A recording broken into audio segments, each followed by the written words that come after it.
yurak kasalliklari, o'pka kasalliklari, oshqozon ichak sistemasi, infarktlar, insultlar, ya'ni judayam ko'p kasalliklarning asosida organizmda erkin radikallarning ko'payishi hisoblanadi. Endi erkin radikal nima degani? Любой hujayra o'limga mahkum.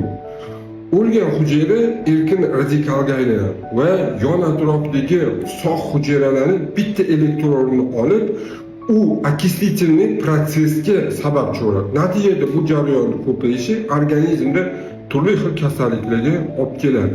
Endi qanaqa qilib sog' yursa bo'ladi, qanaqa qilib salomat yursa bo'ladi, qanaqa qilib yosh ko'rinsa bo'ladi, qanaqa qilib kasalliklardan qutulsa bo'lishini u sharoitida zo'r bitta retsept tanlashni o'rgatib qo'yaman. Albatta, hamma kasal bo'lsa ham, bo'lmasa ham profilaktika uchun qilsa ham juda ham yaxshi natijaga erishasiz. Diqqat bilan ko'rib saqlab olamiz. Bitta layk bosib ketamiz.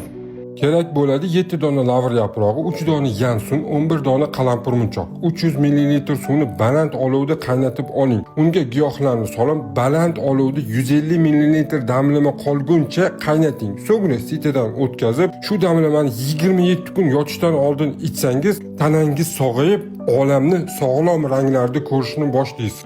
Sog' bo'ling, salomat yuring. Sizlar doktor Kamilov, izborchi rahmat.